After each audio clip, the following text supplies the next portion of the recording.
La importancia de estar a solas con Dios.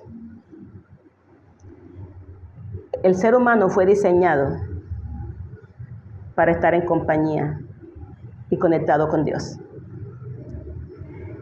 Pero cuando el hombre pecó, a principio había una conexión directa. Si leemos el libro de Génesis, hubo una conexión directa del hombre con Dios. No habían iglesias, no había Biblia, no había leyes. Dice que el Señor todos los días hablaba con ellos y le dio tanto poder que le puso a sus pies todo lo que son los animales, las aves, el espacio, el mar, la tierra, todo se lo puso a su disposición. Y era una conexión preciosa, directa con Dios.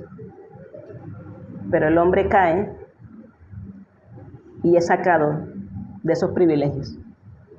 Lo pierde, porque dice la Biblia que lo echaron fuera del paraíso. Y puso Dios un ángel con una espada encendida para que nadie pudiera entrar. Por un hombre entró el pecado y por un hombre entró la salvación. Por eso Jesucristo es el segundo Adán. El primer Adán falló. Y por culpa del primer Adán se perdió toda la humanidad. Toda se perdió, porque dice la Biblia, por cuanto todos pecaron. No dice algunos o muchos. Dice, todos están destituidos de la gloria de Dios. Entonces manda a Jesús, el segundo Adán. Manda a Dios, que es a Jesucristo. Entonces, ya se abre una nueva oportunidad para entrar. Pero es difícil, no imposible. Porque dice la Biblia que el camino a la salvación es estrecho. Quiere decir que no es facilito. Es mentira y que es fácil. Dice, el reino de los cielos sufre violencia y solo los valientes lo arrebatan. Dice que ancha es la puerta que lleva a la perdición. Y muchos son los que la hallan y entran por ella. Pero angosto es el camino que lleva a la vida eterna y pocos son los que la hallan. Entonces no es fácil. Es de valientes.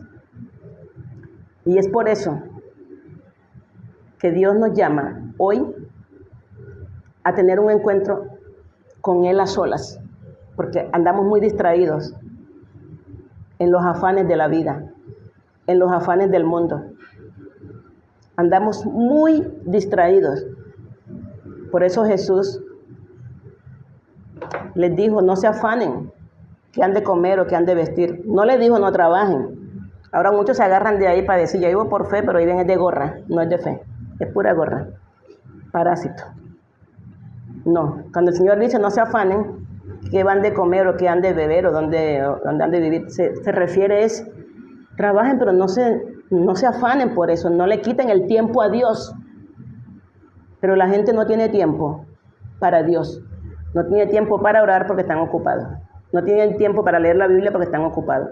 No tienen tiempo para adorar porque están ocupados. No tienen tiempo de congregarse porque están ocupados. No tienen tiempo de hacer un ayuno porque tienen hambre, porque están trabajando, porque no están trabajando. No tienen tiempo de vigilar porque de todo. Nunca tienen tiempo. Por eso no hay una manifestación de la gloria de Dios en las vidas de ellos. ¿Son salvos? Sí, son salvos por gracia, porque la salvación no es por obra, es por gracia. Mire que hasta el que estaba al lado de la cruz, cuando Jesús fue crucificado, habían 2 pecadores al lado de él. El uno dijo, si eres el Hijo de Dios, ¿por qué no te salvas a ti mismo y nos salvas a nosotros? El otro dijo, acuérdate de mí cuando estés en tu reino. Y Jesús le dijo, de cierto te digo que hoy estarás conmigo en el paraíso. Entonces, ¿qué quiere decir? Que la salvación no es por obra. Ese muchacho, ese hombre, no sé si era, bueno, tenía que ser joven todavía. No se bajó a hacer un curso bautismal, a hacer retiro. No se bajó a congregarse. ¿Cómo? Él sabía que se iba a morir. Esto no quiere decir que no nos congreguemos, que no oremos ni nada de eso, sino que me refiero es que por la fe es que se salva las personas. Pero ya apartarnos con Dios es cuando Dios tiene un propósito con uno más que salvación. Bueno, la salvación es lo principal, pero aparte de salvar tu vida y la mía, hay un propósito. Yo siempre me he cuestionado, yo tengo más de 40 años de ser cristiana, desde niña, me bauticé a los 15 años. Y yo he creído que el Evangelio, aparte de que es para salvarse, ir al cielo, hay otras cosas más, o sea, muy necesarias aquí en la tierra. No más importante que la salvación, pero sí muy necesaria. Porque yo dije, si así fuera, pues uno se convierte y ya le pide al Señor a Dios que lo corte enseguida y se vaya, si es para salvarse nomás. Pero Dios tiene más propósito y es alcanzar a la humanidad perdida, a la humanidad que se perdió, a la humanidad que se hundió juntamente con Adán. Ese es el propósito de Dios. Y por eso Dios llama a solas, para resolver problemas, para resolver asuntos. Nosotros, si estuviéramos más cerca de Dios, más apartados con Dios, nosotros fuéramos superhéroes. Superhéroes. Pero cuando uno se conecta con Dios, ángeles vienen con uno. Suceden milagros, suceden cosas extraordinarias, cosas sobrenaturales, cosas únicas. Por eso vamos a tener una lectura, como un ejemplo, en Génesis 32, del 22 al 30. Génesis 32, del 22 al 30, en la Biblia donde dice, Jacob lucha con el ángel en Peniel. Dice, y se levantó aquella noche, ¿quién? Jacob, y tomó a sus 2 mujeres, sus 2 siervas y sus 11 hijos, y pasó el vado de Jacob, y los tomó pues, e hizo pasar el arroyo a ellos y a todos los que tenía. Así que quedó Jacob solo, y luchó con él un ángel hasta que rayaba el alba. Y cuando el varón vio que no podía con él, tocó el sitio del encaje de su muslo y se lo descoyuntó, mientras con él luchaba.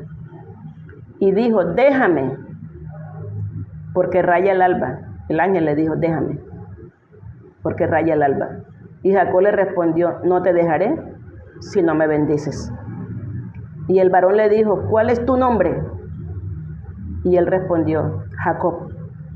Y el varón le dijo, no se dirá más tu nombre Jacob, sino Israel, porque has luchado con Dios y con los hombres, y has vencido. Aquí vemos que Jacob tenía un problema bien serio. Por eso es que el reino de los cielos es de valiente. Porque Jacob, cuando era joven, tenía un hermano que se llamaba Esaú, porque eran mellizos. Y Jacob no nació de primero, fue su hermano Esaú. Pero desde el vientre ya la mamá estaba aburrida porque estos niños peleaban desde la barriga. De pronto, alguno que me está oyendo sabe que los niños ya peleaban desde adentro si eran mellos. Si no, esperan que nazcan, si lleven 5 o 6 años y afuera se dan. Afuera tienen que pelear. Pero estos venían junticos desde el vientre. Y cuando ya Esaú venía saliendo, Jacob se le agarró del tobillo, se le agarró del pie. Y venía así como en cadena. Total es que el primogénito no era Jacob, era Esaú. Y la primogenitura era un privilegio, porque eran todas las bendiciones que el papá le daba a ese primer hijo. Todo, ya lo demás era lo demás. Pero el primogénito se llevaba las principales bendiciones. Pero Esaú era indiferente a ese privilegio, como mucha gente hoy es indiferente a la salvación, como mucha gente es indiferente a llamarse cristiano, es indiferente a ser pueblo escogido por Dios, es indiferente a ser un pueblo apartado por Dios, es indiferente, igual le da, se comporta igual que el mundano, se comporta igual que el que no cree en Dios, se comporta igual, porque menosprecian ese privilegio. Así hizo Esaú. Total es que Jacob sí sabía lo que significaba eso. Y Jacob no se la robó, él fue un cambio. El otro fue el que tuvo la culpa porque no valoró. Y el otro venía con hambre del campo. Y Jacob estaba haciendo un guiso de lentejas. Y él lo olió rico y por no cocinar él dijo, dame. Y Jacob dijo, no, yo te la vendo, porque era comerciante el niño, era negociante. Él Él nació para hacer plata. Y la plata se hace es con negocio, con comercio. Dijo, te la vendo. ¿Qué me das? No le dijo, dame cabrito o guisado, que él sabía hacerlo muy rico. Esaú dijo, no, dame tu primogenitura. Pero la tuvo tan en poco, que dijo, no se diga más. Eso es todo lo que me pide por ese delicioso plato de lenteja. ¿Es todo lo que me estás pidiendo? No se diga más. Tómala. La ignorancia es atrevida y es la mamá de todo fracaso. Por eso dice, mi pueblo se pierde porque le faltó conocimiento. Y yo digo, por ignorante. Da lo mismo, ¿no? Ignorancia que falta de conocimiento. Así que cuando el papá bendijo al primogénito, la mamá lo disfraza y le pone la piel como velluda, así, todo velloso, porque el otro era bien velludo, y Jacob era lampiño. Entonces la mamá le puso piel de animal y todas esas cosas, y cuando él se acercó al papá, que ya estaba ciego, lo tocó y dijo, sí, soy yo. Aquí te traigo el guiso, aquí te traigo lo que tú me pediste. Y lo bendijo, porque estaba escrito que el primogénito era el que llevara la primogenitura, la bendición. Así que se la dio toda como si fuera el primogénito. Cuando el otro llega, papá, bendíceme, aquí te traigo el guiso, y ya el otro había ido adelante. La mamá fue cómplice. Aquí va para las mamás. Todas las mamás somos responsables del fracaso o el éxito de cada hijo. La mamá yo creo que estaba en el plan de Dios, porque como Esaú no aprovechó, no valoró su primogenitura, Dios puso a la mamá del lado de Jacob. Y la mamá fue la que hizo el guiso y la que le puso la piel así como si fuera de vellosa. Todo eso la mamá, porque Dios estaba en el plan, porque ya Esaú había menospreciado la primogenitura. Total es que él se va huyendo porque el hermano juró matarlo. Dijo, apenas mi papá muera, yo lo mato. Pero el papá no había muerto y él lo buscó. Él se fue, Jacob se fue a tierra de un tío, y allá pues ya todos conocen la historia, los que han visto la película o la Biblia. Y Dios le dice que regrese a su tierra y a su parentela, que regrese, que le guardaría con vida, con bendición.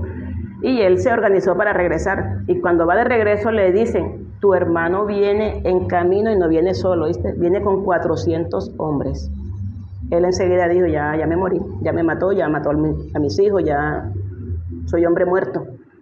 En un problema como esto y deuda vieja, la única salida que Jacob tenía era un encuentro a solas con Dios. Por eso hoy que me estás escuchando, si tienes un problema serio, que tú ves que estás acorralado, tu única solución es un encuentro a solas con Dios. Un encuentro a solas con Dios.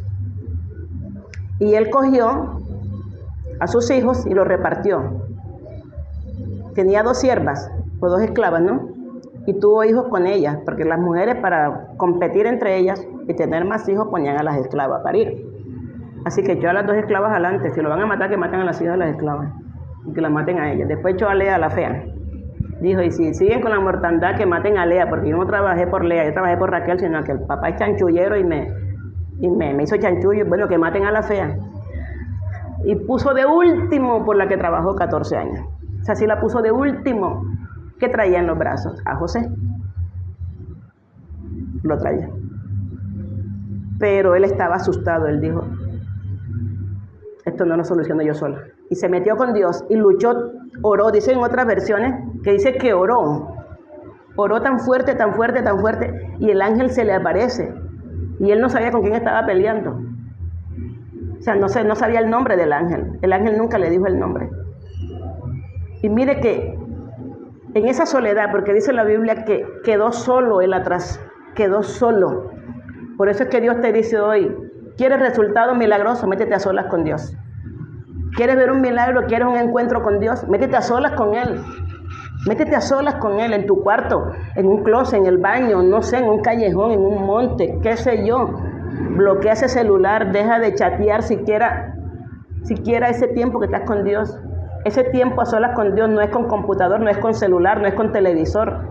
Es a solas con Dios. Porque el celular le quitó el puesto a Dios hace rato a mucha gente. Las redes sociales le quitaron el puesto a Dios hace años desde que salieron. Hay más tiempo para chatear que para orar. Hay más tiempo para seguir a gente que hace contenido, que ganan plata por ti. Sí, porque si tú no los sigues, no ganan plata. Y ellos ni te conocen, ni las gracias te dan. Y tampoco te aportan en nada, porque muchos de ellos no aportan. Hay unos que sí merecen pues seguir, porque dejan mucho aporte. Pero hay otros que no merecen seguirlos, sino que pierde tiempo. A solas con Dios y recibe el milagro sobrenatural. De tal manera que él quedó a solas con Dios y el ángel se le aparece y hasta el nombre le cambió. El ángel le preguntó, ¿cómo te llamas? Me llamo Jacob. Como si dijera, me llamo Tramoyero. Me llamo Torcido. Dijo, no, ya no te vas a llamar más así. Porque has peleado con Dios, has luchado y ganaste. Ganaste la batalla. Ahora no te llamarás Jacob, sino Israel.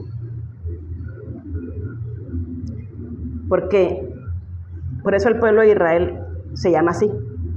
No se llama el pueblo de Jacob, se llama el pueblo de Israel. ¿Por qué? Porque eso significa vencedor. Significa luchador, que luchó con Dios y que venció, obtuvo la victoria, obtuvo la gloria, obtuvo el triunfo. Por eso muchas personas se cambian los nombres, porque los nombres te recuerdan quién eres. Por ejemplo, hay personas que le ponen a la hija Dolores, y esa niña desde que nace está con dolores del alma, dolores del espíritu, dolores de la mente, dolores del cuerpo. Cada vez que le dicen Dolores, le están confirmando que ella nació para sufrir, porque el dolor causa sufrimiento. La gente pone nombre por poner nombre. Los judíos no ponían nombre por poner nombre.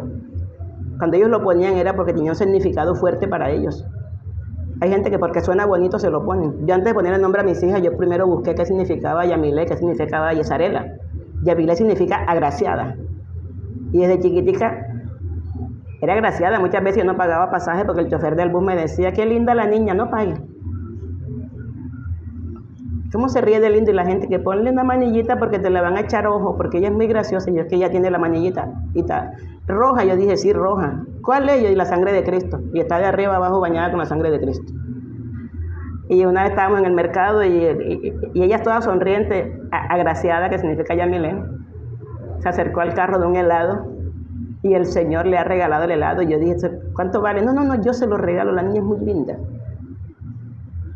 Y después salió la mujer pensando que era la otra que estaba quitándole el helado. Y casi se formó un problema, pero era la gracia de Yamile. Todavía es así. Yesarela significa recto ante Dios. Y esa niña parece un militar. A veces digo, ya bájale un poquito, bájale el tono, está muy recta, demasiado. O sea, porque los nombres tienen una influencia fuerte en el espíritu, en la mente y en el alma de la persona. Por eso dijo, no te vas a llamar más Jacob, te llamarás príncipe, te llamarás Israel. Te llamarás Israel. Y a Sara le cambió el nombre, y a Abraham también. Yo sí decía, cuando yo averigüe cuál es mi nombre, yo me lo quito y me lo cambio, pero me gusta. Porque Ada significa adorno. Y luz, pues ya todos sabemos que somos la luz del mundo y que Jesús es la luz del mundo. Entonces yo me considero un adorno que embellece los espacios y que alumbra. Entonces, ¿por qué me salió un poquito aquí? Para hacer una ilustración que por qué Dios le cambió el nombre a Jacob. Se lo cambió. Hasta el nombre le cambió. Entonces, a solas con Dios, tú tienes las experiencias más extraordinarias. No le envidias nada a nadie, porque tienes apariciones de ángeles. Yo una vez, he tenido muchas apariciones de ángeles, he hablado con ángeles, porque a mí me gusta cuando quiero experimentos así fuertes, así de adrenalina fuerte, yo me aparto con Dios.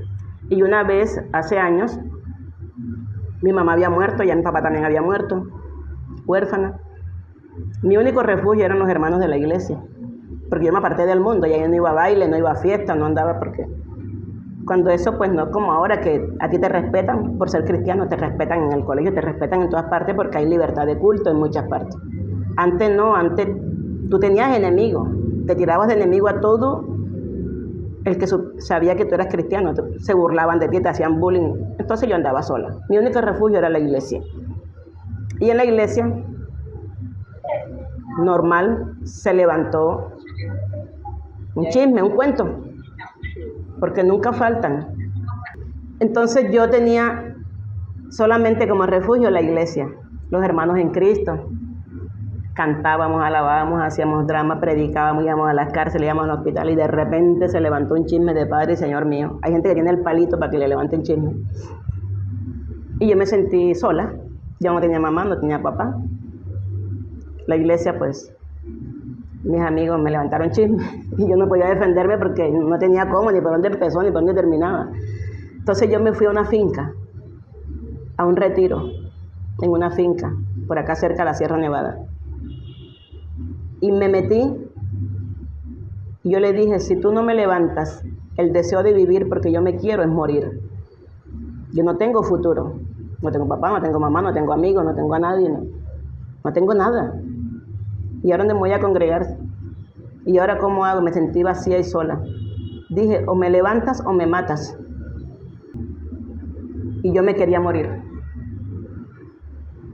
A los 7 días yo no podía ya con mi cuerpo, me ardía. Porque yo me quería morir, yo dije sí. Y la dueña de la finca me decía, le provoca algún vasito de agua, le provoca una agüita de coco. Eso no rompe el ayuno, mi hermana. Yo dije, no, es que yo me quiero morir. Pero si tomo agua no me muero. O sea, yo entré como en una depresión que yo dije, Dios me levanta o me mata. Cuando llevaba 7 días, ya yo no podía levantarme. Me dolía todo el cuerpo, hasta los huesos. Y la piel me ardía como si tuviera fiebre. Un dolor de cabeza que se me quería estallar la cabeza. Yo dije, menos mal que me voy a morir rapidito. No me morí nada, aquí estoy hablando. Pero quiero decirle que yo sentí la presencia de Dios. Una persona apareció en mi cuarto. Estaba oscuro todo el cuarto. Apareció en mi cuarto y me puso sus 2 manos en las sienes, aquí al lado de la cabeza. Yo estaba boca arriba llorando.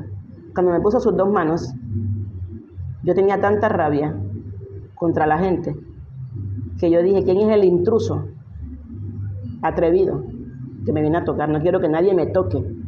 Todos son hipócritas, todos son falsos. Yo estaba llena de amargura, de ira, de resentimiento. Y cogí las manos y las agarré y las tiré duro. Y seguí llorando. Yo no dormía tampoco porque yo digo, si duermo, no me muero. Y la forma más rápida de morirme es que no duerma, ni coma, ni toma agua. Yo sé que cualquiera se mata así. Así que no dormía. Por segunda vez las manos otra vez en mi cabeza. Pero me pasaban corriente. Como cuando uno tenía una pequeña descarga. Y yo sentía que mi cuerpo todo recibía un corrientazo.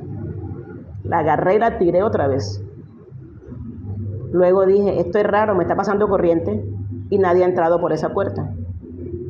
Y las manos que yo toco son grandes, como de hombres. Y nadie ha abierto esa puerta. Y me pasa corriente. Voy a ver quién es. Dejé de llorar, suspendí un poquito el llanto, la respiración como para concentrarme más. Y en la tercera vez que las manos se pusieron en mi cabeza, yo rápido las agarré duro, con toda mi fuerza. Yo dije, el que es, lo traigo hacia mí para verle la cara de quién es. Y yo dije estas palabras, sea diablo, sea ángel, sea demonio. Estaba tan rabiosa que yo misma, no me importaba si era diablo o si era Dios. Yo no tenía miedo, yo tenía rabia. Pero no alcancé a verle la cara. Cuando jalé duro las manos, yo perdí el conocimiento. No supe de mí. Y eso eran las 8 de la noche. Al otro día me levanté, me desperté. Dormí todo ese tiempo, no sé a qué hora me dormí, porque no sé a qué hora. Yo no solté las manos, yo las agarré y enseguida perdí el conocimiento. Cuando despierto, en la mañana, 5:30 o 6 de la mañana, con los pájaros cantando, las aves cantando, yo me levanto y yo siento un gozo, una alegría. Yo sentí que yo perdoné a toda esa gente que me levantaron chisme, cuento, todo. Que yo amaba a todo el mundo. Es más, lo vi como víctima, lo vi como que pobrecito, el diablo los usó y los está acabando a ellos. Y con una alegría recogí mi ropa y me fui para mi casa, con una alegría, qué gozo, qué alegría.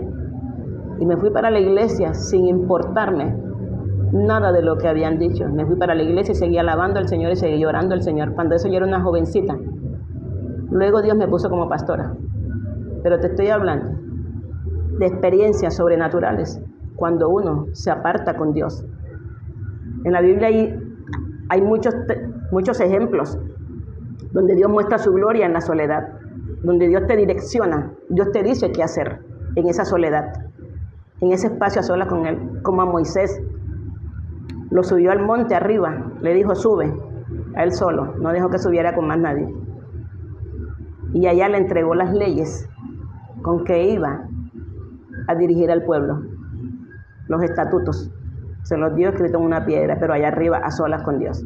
Y dice la Biblia que cuando bajaba su rostro brillaba y no lo podían ver, porque el rostro de él brillaba, porque estuvo a solas con Dios. También vemos cuando Dios usa a Daniel y a sus amigos, porque el rey iba a matar a todos los sabios en Babilonia, porque nadie le podía interpretar ni adivinar el sueño que él había soñado y se le perdió, se le olvidó. Entonces no se acordaba del sueño y mucho menos la interpretación, iba a saberla. Y ninguno de los brujos, hechiceros, sabios, adivinos podían interpretarse. Y Daniel se apartó con Dios, a solas, y sus amigos. Y Dios le reveló el sueño y la interpretación. Y por ese don, Daniel subió de rango en ese reino. La honra que Dios da cuando te encuentras a solas con Él, la honra que Dios te da, te saca del anonimato. Cuando tú tienes un encuentro con Dios personal, Dios te honra, Dios te da sabiduría, de tal manera como la que le dio a José, que cuando adivinó el sueño o lo interpretó, luego le dio sabiduría para decirle, bueno, mi rey, vienen 7 años de abundancia, 7 de escasez, ahora haga esto y esto. O sea, una asesoría financiera y económica. Y el rey dijo, ¿quién más sabio que tú? Y lo puso a él. Entonces, cuando estás a solas con Dios, cuando estoy a solas con Dios, Dios nos pone en un rango más alto. Nos pone en privilegios. Nos pone en altura, porque nos llena de sabiduría, de autoridad. Una autoridad que Dios te pone, que nadie te puede faltar al respeto. Porque el que lo haga tiene serios problemas con Dios. Hay mucha gente que se ha levantado contra una mujer o un hombre de Dios en una empresa, en un negocio, y esa gente sale por la puerta trasera y salen en vergüenza porque se metieron con un hijo o una hija de Dios. Cuando estás a sola con Dios, Dios te colma de respeto y las demás personas te van a respetar y te van a admirar porque tú estás lleno de sabiduría, de inteligencia, de autoridad y tienes encuentros personales con Dios. Juan, el apóstol, si no está a solas con Dios en esa isla donde lo metieron preso, la isla de Patmos, no recibe el Apocalipsis, porque el Apocalipsis se le reveló al apóstol Juan, a solas. Cuando uno está rodeado todo el tiempo de gente, de televisión, de internet, nunca podrá tener la misma experiencia que cuando está sola con Dios. No la podrá tener. Así de esa llenura, esa altura, ese privilegio. Hay que sacar un tiempo para Dios. Jesús se apartaba, siendo santo, siendo hijo de Dios, siendo Dios encarnado y siendo engendrado por el Espíritu Santo. Jesús se apartaba. Él andaba con mucha gente atrás y con los 12 apóstoles. Pero cuando Jesús decidía, se apartaba a solas con Dios, con el Padre. Se iba a los montes solo. A veces le decía a los apóstoles, espérenme aquí. Y él se iba adelante solo. No es lo mismo que tú hagas un retiro con 2 personas o 3 que tú solo con Dios. No es lo mismo. La experiencia no es la misma. Una cosa es grupal y otra cosa es personal. La personal es una cosa tuya con Dios aparte. Y el grupal es para cosas muy, muy comunes o muy ya extensas. Pero algo contigo, que Dios te quiera decir, que tú le quieras preguntar, ¿quién es mi esposo? ¿Quién es mi esposa? ¿Ese va a ser? ¿No va a ser? ¿Este trabajo me sirve? ¿No me sirve? ¿Este negocio, estás tú en esto o no estás? ¿Voy o no voy? ¿Me quedo o no me quedo? ¿Viajo o no viajo? ¿Hago o no hago? ¿Me voy a morir o voy a vivir? Dios te va a mostrar. Dios te va a mostrar. Y yo siempre he contado que hace muchos años yo dije, yo quiero saber si me voy a morir o voy a vivir, porque los médicos no me daban esperanza de un supuesto cáncer. Y si es verdad, no había cura. Y los médicos decían, no, ya hemos agotado todo. Me aparté con Dios, así enferma. Me aparté con Dios. y recibí una revelación donde yo vi que yo me desviaba del camino donde iba con mi hija y mi esposo. Y yo me aparté a la izquierda, donde estaban todos los muertos de mi familia que habían partido. Y cuando yo entré, yo iba a abrazar a mi mamá, iba a abrazar a mis hermanos, y me echaron para atrás. Devuélvete, que no es tu momento. Yo no quiero sufrir más, yo quiero estar aquí con ustedes. Devuélvete, que no estamos aquí porque quisimos o lo decidimos, sino porque nos tocó el tiempo. Yo dije, yo no quiero seguir, yo quiero descansar. Y me dijo, mira lo que te espera. Y me mostró, mi mamá salió de donde estaba y se asomó un poquito a la carretera principal y me señaló al fondo y me dijo, mira lo que te espera. Y allá vi que yo no iba a ser la misma, que yo iba a ser una profesional, que yo me iba a rozar en universidades con médicos, con científicos, con gente de todo lo que es la parte académica universitaria. Luego me vi con empresas, me vi con muchos empresarios, luego me vi con muchas cosas mucho más elevadas. Y yo dije, todo esto me espera, y me dijo, sí, por eso devuélvete, que no te toca el turno. Y me metí otra vez en la línea. Y hasta el sol de hoy sí he visto eso. Sí lo he visto, ya pasé por todas esas universidades, Cámara de Comercio, pura empresa, pura empresarios y otras cosas que se están viendo. Entonces, eso no lo hubiera encontrado nunca si yo no me meto a solas con Dios. Yo nada más escuchaba a los médicos, a los médicos, a los médicos, a los médicos, a los médicos. Pero yo necesitaba algo más contundente, necesitaba algo más sólido. Fue cuando me aparté con Dios y recibí esto. Y en esos días encontré un médico que Dios usó para sanar el supuesto cáncer. Hasta el sol de hoy. Eso hace más de 30 años, más de 35 años. Aquí estoy. Esa enfermedad desapareció totalmente, sin cirugía, sin operaciones, sin nada. Entonces, eso me dio esperanza de que yo tenía mucha vida todavía por delante, pero no lo sabía porque los médicos decían que yo me iba a morir. Tampoco lo sabía por la realidad que estaba viendo, porque yo sabía que no tenía esperanzas. Pero ¿qué te dice Dios cuando te encuentras a solas con Él? ¿Qué te dice Dios cuando te apartas a solas con Él? Este 2025, no dejes pasar este año sin apartarte a solas con Dios a menudo. Dios nos ayude a sacar ese espacio a solas con Él. Porque si tú no lo sacas, Dios te va a ayudar a sacarlo. Y ya tú sabes cómo te ayuda Él. Así estés rodeado de gente, Él dice, bueno, como nunca tuve tiempo a solas contigo, te voy a ayudar. Y te saca que aunque estés rodeado de gente, te vas a sentir solo y sola. Y dice, así era que yo quería, solitos los dos. Jesús experimentó esa soledad cuando dijo, Padre, ¿por qué me has desamparado? Porque toda la gente que le rodeaba, Judas lo traicionó, Pedro lo negó, los demás cobardes se escondieron toditos.